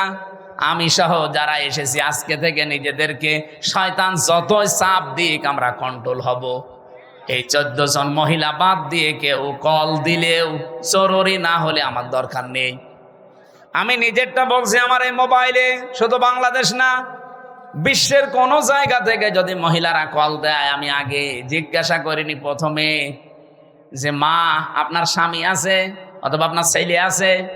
আজকে এই যে ইন্দোনেশিয়া থেকে, মালয়েশিয়া থেকে 3 জন মহিলা কল দিয়েছিল হোয়াটসঅ্যাপে আর মেসেঞ্জারে। আমি প্রথমেই তাকে মেসেজ লিখে জিজ্ঞাসা করছি, কে আপনি, আপনার স্বামী আছে অথবা সন্তান আছে? যদি স্বামী সন্তান থাকে, কোনো যদি কিছু চাওয়ার লাগে, আপনার কোনো মাসলা মাসাইল লাগে, তাদেরকে দিয়ে জিজ্ঞাসা করান। আপনার সাথে আমি কথা বলতে পারবো না, কারণ আমার মোবাইল ট্যাগ হয়। আপনার সাথে আমি কি কথা বলতে যে কি কথা বলবো ওইটা রেকর্ড করে আপনি ছেড়ে দেবেন, তখন মানুষ বলবে হামজা গেল গেল। হ্যাঁ, কথা বলছে না? আমার সাথে তো চোখের মতো লেগে আছে সব। আর খুব জরুরি যদি নাছড়বান্দা হয়, মেসেজ দেয় যে না আমার খুব দরকার, ওই আমার পাশে যে মাওলানা হুসাইন আহমেদ থাকে, ওর কাছে বলি যে তুমি বলো যে আমি হামজা বলছি, যা বলার বল। ও মনে করে যে হুজুরি বলছে, যা বলার বলে। ফতোয়া শুধু আমারে জিজ্ঞাসা করে, মাসলা যদি কোরআন হাদিস কেন্দ্রিক হয় বলি যে এইটা এইটা জান। আজকে সকাল 11টায় এসেছে ভারত, বসিরহাট থেকে 2 জন স্বামী আর স্ত্রী। ওরা যদিও বলছিল যে হুজুর বিষয়টা গোপন রাখবেন, আমি শিক্ষার জন্য বলছি। ওই লোকটা তার দ্বিতীয় বউ নিয়ে এসেছে। প্রথম বউটার কাছে অনুমতি নেয়নি, দ্বিতীয় বিয়ে করেছে গোপনে। 8 বছর বিয়ে করে একটা ছেলেও আছে 8 বছরের, 4 বছরের, মানে ছেলে সহ বিয়ে করেছে। 4 বছর বয়স ছিল ছেলেটা, আর 8 বছর বিয়ে করেছে। এখন বয়স হয়ে গেছে। নিয়ে আসার পরে বড় বউ রাখছে না, এই বউ যদি থাকে আমি তোমার ভাত খাবো না, এই বউ বাদ দেওয়াই লাগবে। এটা আমাদের বাংলাদেশ, ভারত, পাকিস্তান এই সমস্ত দেশে একটু সমস্যা। কারণ দ্বিতীয় বিয়েকে মানুষ খারাপ মনে করে, আর মনে করো চরিত্র খারাপ, এই জন্য বিয়ে করেছে। অথচ চরিত্র ঠিক রাখার জন্য যার একটা বিয়ে করেছে, এটা কেউ বলে না। আর এটা একটা যে জায়েজ কাজ, তারপরও আমরা ঘৃণা করি, খারাপ ভাবি। কে এই এলাকায় নেই? যত ভালো বউ নিয়ে বাস করেন, আর একটা বিয়ে করে দেখেন গোপনে, আপনার 14 গোষ্ঠী উদ্ধার করবে। অথচ এটা যে একটা জায়েজ কাজ, আল্লাহর নির্ধারিত বিধান। এই যে নারী কমিশন যে রিপোর্টগুলো দিয়েছে, তার ভেতরে এইটা একটা। তারা বলছে না, বিয়ে যে পুরুষেরা একাধিক বিয়ে করে, এটা মহিলাদের প্রতি বৈষম্য। এক মহিলাও 4টে বিয়ে করবে। এক মহিলা 4টা বিয়ে করলে যদি সন্তান হয়, কোন বাপের পরিচয় দেবেন? এই কথা বলছে না? ওরা যে রিপোর্টগুলো দিয়েছে, একটাও মানুষের রিপোর্ট না। আমার মনে হয় সবগুলো মেয়াদ উত্তীর্ণ গাঁজা খেয়ে রিপোর্ট দিয়েছে। কারণ মেয়াদ আলা গাঁজা খেলে মানুষ এ কথা বলে না। আমার কুষ্টিয়ার লালনের মাজারে তো মানুষ গাঁজা খায় দেখি, ওরা মেয়াদ আলা গাঁজা খায়। এই জন্য ওরা এত বেশি উল্টাপাল্টা বকে না। আর এই মহিলাগুলো সব মেয়াদ উত্তীর্ণ গাঁজা খেয়েছে, এই জন্য কোরআনে কারিমের উপরে হাত দিয়ে তারা ভুল ধরছে। উনি আমারে বলছিল আমার বউ, ছোট বউটা আমি সাথে করে নিয়ে এসেছি আজকে। আমি বললাম নিচে বসান। ওই যে দুইজন ছিল আমার সাথে। কি মাসলা জিজ্ঞাসা করতে চান বলেন? যেহেতু স্বামী আপনার সাথে আছে অসুবিধা নেই। স্বামীটা বলছে আমার বড় বড় যন্ত্রণা সহ্য করতে না পেরে আমি শেষ পর্যন্ত আমার এই বউটাকে এক মজলিসে 3 তালাক দিয়েছি। কথা বুঝতেছে? এখন ফতোয়া দেন তো, আমি এই বউকে রাখবো না ছেড়ে দেব? আমি 2টা মত বললাম যে আমার দেশে আবু হানিফা রহমতুল্লাহ আলাইহির মত অনুযায়ী আমরা চলি বেশি, নাকি আমাদের এই উপমহাদেশে অধিকাংশ আমরা আবু হানিফার মত অনুযায়ী চলি বেশি। আমাদের মাযহাব অনুযায়ী নিয়ম হচ্ছে এক জায়গায় এক বৈঠকে 3 তালাক দিলে তালাক হয়ে যাবে। এখনো যে 3টা ইমাম আছে, অন্যান্য আরো আলেমদের মত আছে, সে মত আমি নিজেও মানি না, কিন্তু আমি ওই মতগুলো শ্রদ্ধা করি। এই জিনিসটা আমাদের নেই, এই জন্য ইসলাম আজ পিছিয়ে যাচ্ছে। আমি আলেমদেরকে বলছি, আপনি অন্যের একটা মত মানেন না ঠিক আছে, কিন্তু তার মত এটা শ্রদ্ধা করা লাগবে। ইমাম আবু হানিফা রহমতুল্লাহ আলাইহির সাথে অন্যান্য ইমামদের মত একেবারে পুরা উল্টা। ইমাম আবু হানিফা জানিয়েছে সূরা ফাতিহা যদি নামাজে কেউ পড়ে তার নামাজই হবে না। ইমাম শাফি বলছে, ইমাম শাফি রহমতুল্লাহ আলাইহি বলেন নামাজের ভেতরে যদি কেউ সূরা ফাতিহা না পড়ে তার নামাজই হবে না। এটা পুরা উল্টা না? বলেন বলেন। একজন বলছে হবেই না, আর একজন বলছে না পড়লে হবে না। পুরা উল্টা। কিন্তু তারা মতটা শ্রদ্ধা করতো। কোনো দিন আপনি তাদের ভেতরে কোনো বিদ্বেষ, হিংসা, অহংকার মানি না এ কথা ছিল না। উনি বলতো এটা আমার মত, মানলে মানেন, না হলে ওনার মতটা আমি শ্রদ্ধা করি, কিন্তু আমি ওইটা মানি না। আমি আল্লাহর ওই বান্দা বসিরহাট থেকে যারা এসেছিল আজকে বললাম যে ভাই আপনি মুসলমান, আপনারা তো বিপদে আছেন ভারতে। বলছে হ্যাঁ খুব বিপদে আছি। আপনার এই বউটাকে এখন 2টা মত আছে, আপনি যে মত অনুসরণ করে চলেন ওইটা মেনে চলেন। আমাদের মাযহাব অনুযায়ী এই নিয়মটা যে আপনার বউ যেহেতু তালাক হয়ে গেছে অন্য আরেকজনের সাথে বিয়ে দেবেন। সে সংসার করার পরে ইচ্ছা করে ছেড়ে দেবে, তালাক দিয়ে দেবে। 3 মাস 10 দিন পরে আপনি তারপরে বিয়ে করে ফেলবেন, এইটা একটা নিয়ম। আর একটা মাযহাব আছে, ওটা এক বৈঠকে বা 1 মাসের ভেতরে যদি 1001 কোটি 12 তালাক দেন 1 তালাক হবে। তাহলে ওইটা আর একটা মত, ওটা 3 মাসে 3 হায়েজে 3 তালাক দেওয়া লাগে। ওটা যদি আপনি ওই মত অনুসরণ করে চলেন আপনি ওইটাও মানতে পারেন। এখন ওনারে বলে দিয়েছে আমি 2টা মত, উনি যেটা মেনে, যেই মাযহাব মেনে চলে চলুক, আমার অসুবিধা নেই। আমি তো ওইটা মানি না, কিন্তু আমার শ্রদ্ধা করা লাগবে। আজ আমরা এই দেশে যারা বিভিন্নভাবে ইসলাম কায়েমের চেষ্টা করছি, এই যে যারা জামাত ইসলাম করে, তারা কথা শুনতে শুনতে 54 বছর পর্যন্ত আমরা দেখছি তাদের বিরুদ্ধে একটা মিথ্যা তহমত দেওয়া আছে যে এরা মওদুদীর অনুসরণ করে চলে। মওদুদী কি কোনো ফেকার ইমাম ছিলেন? বলেন বলেন। তাকে আমরা অনুসরণ করছি কি কি কোন বসে? তিনি দার্শনিক ছিলেন, তিনি রাষ্ট্র চিন্তা করতেন, রাষ্ট্র নিয়ে, তিনি অর্থনীতি নিয়ে চিন্তা করতেন। এই যে ইসলামী ব্যাংকের যে থিওরি তিনি দিয়েছেন, সুদ মুক্ত ভাবেও যে ব্যাংকিং ব্যবস্থা চালানো যায়, এই যে জমি জায়গা যারা চাষ করে খান এখান থেকেও যে সুদ থেকে বাঁচা যায়। যারা এই যে 1 লাখ টাকা আমি এই ভাইরে দিলাম, 1 বিঘা জমি নিলাম, যতদিন আমি চাষ করে খাবো ততদিন জমি ফেরত দেওয়া লাগবে না, যখন টাকা ফেরত দেব তখন জমি ফেরত নিয়ে নেব। এটার নাম কি? এই যে বন্ধক। এটা জায়েজ আছে, অথচ এলাকায় বহু মানুষ মনে হয় আপনারা করেন না? না, এটা যদি জায়েজ করতেই হয় তাহলে কয়েকটা পদ্ধতি মানা লাগবে, নয়তো আপনার মায়ের সাথে জেনা করার গুনাহ হবে। যতদিন এই ভাইয়ের জমি আমি চাষ করে খাবো ততদিন এই যে সরকারকে টাকা দেওয়া লাগে, খাজনা। 1 বিঘা জমিতে কয় টাকা ভাই? হ্যাঁ, 75 টাকা আমার মনে হয়, 250 হয়ে গেছে। আমি আর তো দেওয়া লাগে না, আমার বাপ দেয়, আমি জানিও না। যাই হোক 250 যদি হয়, প্রতি বছরে বছরে এই সরকারের টাকাটা যে চাষ করে খাচ্ছে সে দেবে। আর যখন আমি ওনারে টাকা ফেরত দেব, জমি নিয়ে নেব, তখন কমপক্ষে 1 লাখ যদি হয় তাহলে 8 থেকে 10,000 টাকা কম নেওয়া লাগবে। আরে হুজুর এটাই লস হয়ে যায়। হ্যাঁ ভাই, লস হোক লাভ হোক আপনার দেখার দরকার কি? লাভ লসের মালিক কি আপনি না আল্লাহ? তো উনি যখন বিধান দিচ্ছে দেখবে, উনি 1 লোক গরু বিক্রি না করে বাজার থেকে চলে আসতেছে, ডাকাতে ধরেছে, বলছে বাবাজি আমারে ধরে করবেন কি, আমি গরু বিক্রি করতে পারিনি, বেশি দাম হয়নি, এই জন্য মুখের উপরে 2 থাপ্পড় দিয়ে বলছে বেটা বেয়াদব, বিক্রি করলি না মানে টাকা তো নেব আমরা, দাম কম হোক বেশি হোক তোর দরকার কি? লাভ লসের মালিক কি আপনি? কে? উনি যে নিয়মটা দিচ্ছে এইটা মানেন। আশা করছে এখন থেকে এই সিস্টেম মেনে চলবেন। আর একটা নিয়ম আছে, এই যে খেয়ে দেয়ে শোধ, জমি দিলাম, এটা কি বলে? কন্ট্রাক্ট, এটা জায়েজ আছে। আর একটা নিয়ম আছে 3 নাম্বার, আমি ওনারে 1 বিঘা জমি দিলাম, প্রতি বছরে বছরে উনি 2 মণ ধান বা 10,000 টাকা আমারে দিয়ে দেবে 1 বছরে, এটা জায়েজ আছে। কারণ 1 বছরে 1 বিঘা জমি থেকে অন্তত 10,000 টাকা উপায় করা কোনো ব্যাপার না। এই এলাকায় তো আরো বেশি হওয়ার কথা, 3-4 বার। লস হয়। ও, জিনিসপত্রের দাম কমে গেছে এই জন্যে, তাহলে টাকাও কমিয়ে নেবেন। যদি দাম কমে যায় এভাবে, তাহলে টাকাও কমিয়ে দেবেন। আমার ভাইরা, আমি যে কথা বোঝাচ্ছিলাম, সাইয়্যিদ আবুল আলা মওদুদী রহমাতুল্লাহ আলাইহি, ওনার কাছ থেকে একটা থিওরি হয়তো জামাত ইসলাম নিয়েছে, যে রাষ্ট্রে গণতান্ত্রিক পদ্ধতিতে ইসলাম কায়েম করা যায়। পদ্ধতিটা ভুল হতে পারে, সেখান থেকে একটা জিনিস শুধু ওনারা নিয়েছে। অন্যান্য যারা ইসলামী দলে আছে প্রত্যেকে এক একজনের কাছে থিওরিগুলো তারা নিয়েছে।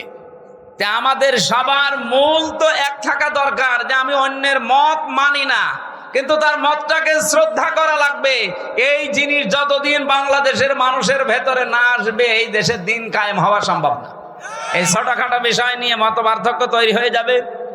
এই জন্যে মানুষ যে এক জায়গায় হবে কি নিয়ে কি দিয়ে, সেই কথা সূরা আলে ইমরানের 64 নম্বর আয়াতে আল্লাহ ঘোষণা দিয়েছেন, কুল তাআলাউ কুল ইয়া আহলাল কিতাবি তাআলাউ ইলা কালিমাতিন সাওয়াইন বাইনানা ওয়া বাইনাকুম আল্লা না'বুদা ইল্লাল্লাহ।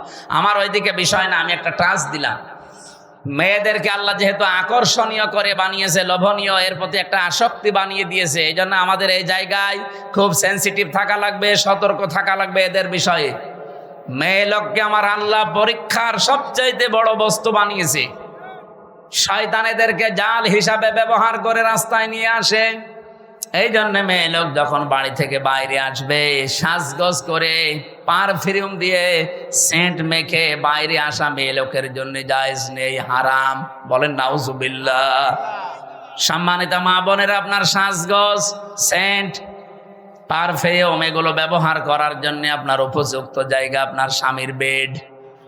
এই বিছানা শুধু বাইরে আপনি এগুলো করতে পারবেন না, যেহেতু আপনাকে শয়তানের জাল হিসাবে শয়তান ব্যবহার করবে। নবীজি জানিয়েছেন, আমরা আজকে থেকে সতর্ক হয়ে যাব এই জায়গা থেকে, যে আমরা কোনো দিন যেন নিজের মেয়েকে, বউকে, নিজের ফুফুকে, মাকে, শাশুড়িকে, খালাকে বেপরদা করে রাস্তাঘাটে ছেড়ে না দেই।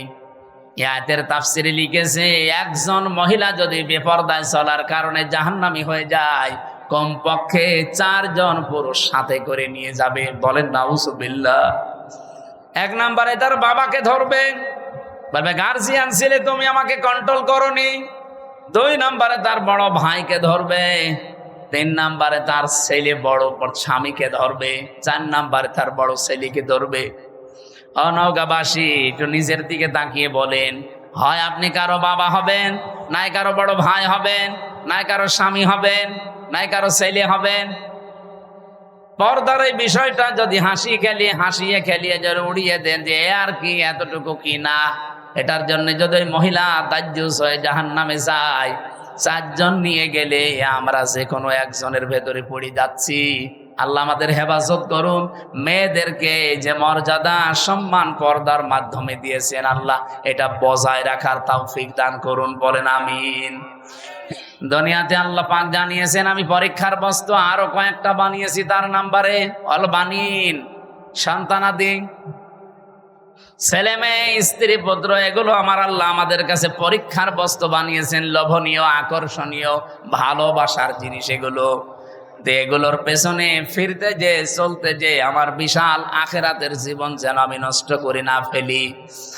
সূরা মুনাফিকের ভেতরে আল্লাহ আমাদের জন্য ওয়াজ করেছেন, ইয়া আইয়ুহাল্লাযীনা আমানু লা তুলহিকুম আমওয়ালুকুম ওয়ালা আওলাদুকুম আন যিকিরিল্লাহ ওয়া মান ইয়াফআল যালিকা ফাউলাইকা হুমুল খাসিরুন।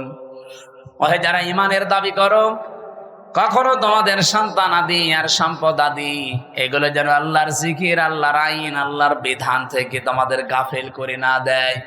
যদি এরকম কেউ করে থাকো, আমি আল্লাহ বলছি সে জীবনে ক্ষতিগ্রস্ত হয়ে যাবে, বলেন নাউজুবিল্লাহ। এই ওয়াজটা আমার নিজের জন্যই মনে করেন, আজকে থেকে আমি নিজেই সংশোধন হয়ে চলবো। যত মহব্বতের জিনিস সন্তান হোক, তার পেছনে পড়ে আল্লাহর বিধান নামাজ, তার পেছনে পড়ে আল্লাহর বিধান রোজা, তার পেছনে পড়ে আল্লাহর বিধান যাকাত, এগুলো যেন আমি লঙ্ঘন না করি, নষ্ট না করি। আল্লাহ আমাকে নিজে এবং যারা এখানে শুনছি প্রত্যেককে আমল করার তৌফিক দেন, বলেন আমিন। এরপরে আল্লাহ কোরআনে দিয়েছেন আল কানাতিরিল মুকান্তরাতি মিনাস সাহাবি ওয়াল ফিদ্দাতি ওয়াল খাইলিল মুসাব্বামাতি ওয়াল আনআমি ওয়াল হারস। এই পৃথিবীতে পঞ্জীবিত সোনা, পঞ্জীবিত রূপা, ব্যবসার মাল এবং ভালো ভালো বাড়ি গাড়ি, শস্য ক্ষেত, এগুলোর প্রতি মহব্বত, ভালোবাসা, আকর্ষণ, আসক্তি আমি আল্লাহ তৈরি করে দিয়েছি। কিন্তু দুনিয়ায় সব এগুলো ভোগের বস্তু। যালিকা মাতাউল হায়াতিদ দুনিয়া আল্লাহু ইনদাহু হুসনুল মাব। আমি আল্লাহর কাছে উত্তম কিছু আছে যেগুলোর খবর এখনো তোমরা জানো না। সে কথাটা জানাতে আল্লাহ এখানে তিনটা বৈশিষ্ট্যের কথা আমাদের জানিয়েছেন। قل أنبئكم بخير من ذلكم للذين اتقوا عند ربهم جنات تجري من تحتها الأنهار خالدين فيها وأزواج مطهرة ورضوان من الله والله بصير বিল ইবাদ। নবী আপনি বলুন, আমি কি তোমাদেরকে এমন উত্তম কিছু বিষয়াদি জানাবো, সেগুলো কি যারা তাকওয়া অবলম্বন করে আল্লাহকে না দেখে ভয় করে চলার নীতি, এগুলো নিয়ে দুনিয়ার জীবন চালাতে থাকবে। চোখ বন্ধ হয়ে গেলে এদের রবের কাছে বাগান তৈরি করা আছে, যার তলদেশ দিয়ে নদী আর নহর প্রবাহমান, চিরকাল সেখানে থাকবে, কেউ তাকে বের করে দেবে না। ওয়াজওয়াজুম মুতাহহারা, পবিত্র স্ত্রী আল্লাহ তাদের জন্য সেখানে রেডি করে রেখেছেন। রিদওয়ানুম মিনাল্লাহ, সবচাইতে বড় বিষয় আল্লাহ নিজে তাদের উপরে সব সময় খুশি থাকবেন, বলেন সুবহানাল্লাহ। আল্লাহু বাসীরুম বিল ইবাদ, আল্লাহ পাক বলেন আমার বান্দাদের প্রতি আমি খুব সূক্ষ্ম দৃষ্টি রেখে চলি। এই জন্য আমাদের প্রতি আমরা যাই করি, ইন্নাল্লাহা খাবীরুম বিমা তা'মালুন, যা করছি সব একজন দেখতে পাচ্ছে। এই দৃঢ়তা, এই বিশ্বাস যত বেশি যার ভেতরে বদ্ধমূল হবে, তৈরি হবে বিশ্বাসটা, ওর জীবন তত পরিচ্ছন্ন হবে। আমি সহ প্রত্যেকের জীবনে আয়াতগুলো আল্লাহ অনুধাবন করে মেনে চলার তৌফিক দিন। আপনাদের অনেক রাত হয়ে গেছে, 12টা বাজে, অনেক ওঠে চলে যাচ্ছে না। এই অবস্থা আমি আর কথা বলতে চাচ্ছি না। মেয়েদের জীবনে নিয়ে যে সমস্ত বইগুলো লিখেছিলাম জেলে থাকাকালীন, বাইরে এসে আপনারা যদি পারেন ওগুলো নিয়েছেন গাড়ি থেকে। আল্লাহুম্মা আমিন। লা ইলাহা ইল্লা আনতা সুবহানাক ইন্নী কুনতু মিনাজ জালিমিন। এই মোনাজাত বসেন, মাথা নিচু করেন, চক্ষু বন্ধ করেন। জীবনের যত অপরাধ আছে সব স্মরণ করবেন। রব্বানা আতিনা ফিদ দুনিয়া হাসানা ওয়া ফিল আখিরাতি হাসানা ওয়া কিনা আযাবান নার ওয়া আদখিলনাল জান্নাতা মা'আল আবরার ইয়া আজিজু ইয়া গফফার ইয়া রাব্বাল আলামিন। সারাটা জীবন অপরাধ করে জীবনটা নষ্ট করে ফেলেছি। আয়ারশের মালিক আমাদের এই ছোট্ট দুটো হাতের দিকে, এই দীঘা, আত্রাই, নওগাঁ, তুমি একটু তাকাও। কত দাড়ি পাকা মুরব্বী, কত যুবক মানুষ